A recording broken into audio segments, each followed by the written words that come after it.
Kwanza nianze kwa kutoa pole kwa sababu umekuwa ni msiba kidogo wa kushtua, na MC Pilipili alikuwa ni mtu mwema, naweza nikasema hivyo, rafiki wa kila mtu, mtu mcheshi, mtu mchangamfu, ambaye kupata taarifa za namna aliondoka kidogo imetushock wengi, lakini kwa ufupi alikuwa ni mtu wa watu, na nafikiri hata msiba unajieleza wenyewe, unajua alikuwa ni mtu wa namna gani.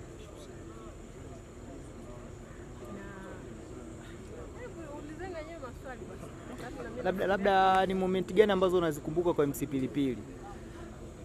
Mimi nakumbuka moment kubwa mbili ambazo ndizo nilianza kumfahamu MC Pilipili. Nakumbuka mwaka 2000, nafikiri kati ya mwaka 2011 nilikuwa na event moja chuo cha UDOM, na yeye akiwa MC, ndio nimekutana naye kwa mara ya kwanza akiwa na kamwili kadogo mdogo hivi. Lakini 2011 nilipokuwa nimeanza masomo yangu chuo Mbeya, tulifanya ibada moja ya kukaribisha mwaka wa kwanza. MC alikuja sasa kama comedian, na ndio nikafahamu upande wa pili kwamba nilifahamu mara ya kwanza kama MC, mara ya pili kama comedian, na tangu kipindi hicho tumekuwa na urafiki wa karibu, na amekuwa ni mtu ambaye ametengeneza furaha ya watu wengi. Kwa hiyo moment za kumalizia Pilipili ziko nyingi mno.